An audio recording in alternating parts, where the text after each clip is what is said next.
Jika engkau memiliki atap yang rusak, ketika hujan jadi bocor, janganlah engkau sibuk cari ember dan cari baskom. Karena bocor tidak akan sembuh jika engkau hanya mencari wadah.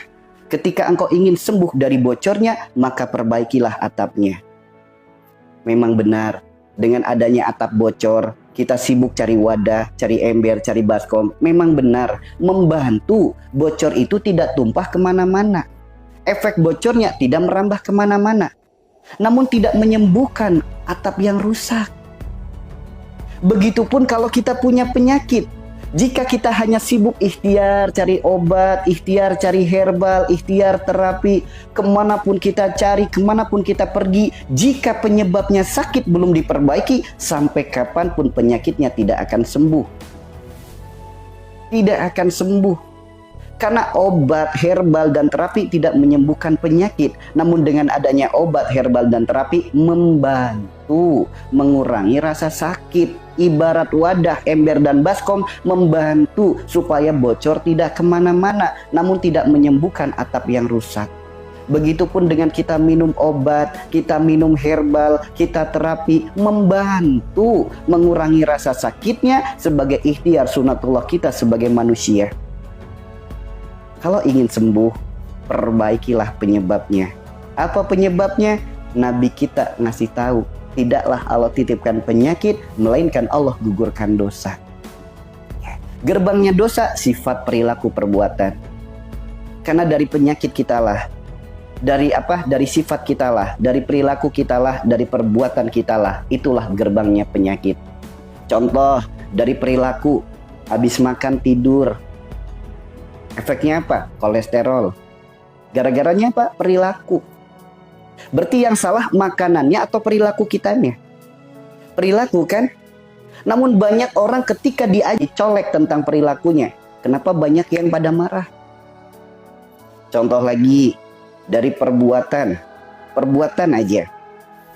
Misal, seringnya meninggalkan sholat dengan alasan sibuk bekerja. Akan muncul penyakit. Buah daripada teguran dari Allah. Penyakitnya apa? Saraf kejepit. Orang yang terkena saraf kejepit, kita lihat. Yang suka nanyain dalil, yang suka nanyain kitab, yuk kita lihat. Di sini ada mukjizat gerakan sholat. Apa sih efek daripada meninggalkan sholat dengan alasan sibuk bekerja? Pinggangnya sakit, lututnya sakit. Orang yang terkena saraf kejepit adalah orang yang terbiasa meninggalkan sholat dengan alasan sibuk bekerja. Emang dengan kita meninggalkan sholat, nggak ada efeknya gitu ke kita? Buat apa adanya dosa, buat apa adanya pahala kalau seperti itu? Andaikan perilaku kita, perbuatan kita tidak berdampak untuk diri kita, buat apa ada dosa, buat apa ada pahala? Ayo renungkan baik-baik teman-teman. Atau mungkin dari sifat kita, orang yang sifatnya suka marah-marah. Sifat marah itu apa? Keakuan yang tinggi.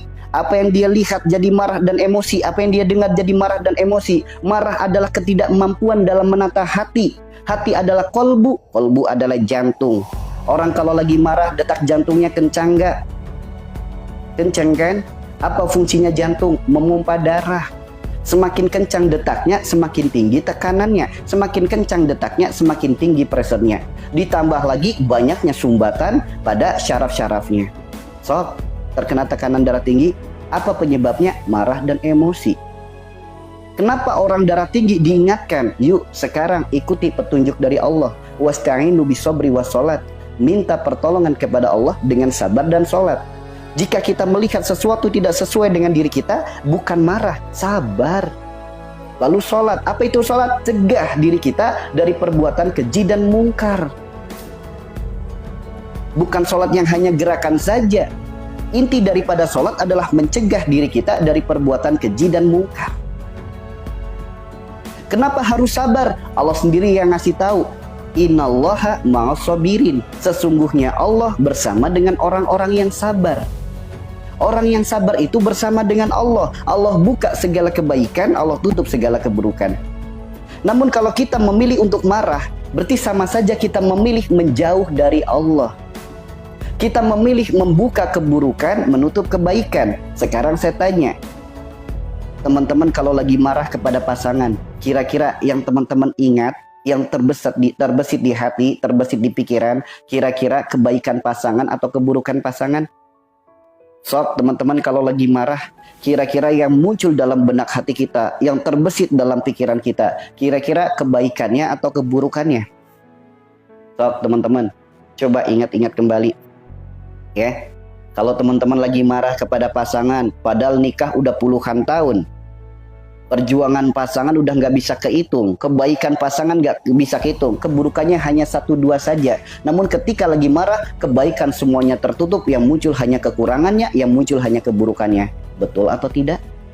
Berarti kalau kita memilih untuk marah, sama saja kita memilih menjauh dari Allah, membuka keburukan, menutup kebaikan. Lihat, yang disebut membuka keburukan itu apa? Terbukti kalau kita lagi marah, yang muncul keburukan semuanya. Ini bukti yang pertama. Yang kedua, tentang kehidupan. Orang yang hobinya marah-marah, sok, apa kabar rizkinya? Punya usaha, apa kabar usahanya? Sok, punya dagangan, apa kabar dagangannya? Sepi apa rame? Sok, punya anak sakit-sakitan nggak? Yuk, rumahnya banyak nyamuk nggak? Jangan dianggap nyamuk datang hanya sebatas gara-gara rumah yang kotor, jendela yang terbuka, atau mungkin pakaian yang bergelantung. Memang itu perbuatannya, itu perilakunya. Apa yang menyebabkan nyamuk itu masuk ke dalam rumahnya? Nyamuk itu memiliki sinyal, di mana satu ekor nyamuk memiliki 13 pasang mata. Nyamuk itu sinyalnya mencari apa? Hawa panas. Lihat, di tempat dingin ada nyamuk nggak? Nyamuk rata-rata paling banyak di mana? Di ruangan atau di tempat yang hawanya panas. Meskipun rumahnya ber-AC, namun kalau sering berantem di dalam rumah, sok, ada nyamuknya juga. Karena yang ditangkap oleh nyamuk adalah hawa panas. Bukan hanya sebatas pakaian bergelantung, rumah yang jorok, jendela yang terbuka, itu kan perilakunya. Penyebabnya apa? Hawa panas. Lihat, orang-orang yang hobinya suka marah, dagangan sepi nggak? Ya, ekonomi sulit nggak? Karena ketika kita marah, membuka keburukan, menutup kebaikan. Tuh teman-teman. Ya ngomong mah gampang, soalnya kamu nggak ngalamin sih jadi aku. Sabar juga ada batasnya. Kata siapa sabar ada batasnya? Kata siapa sabar ada batasnya?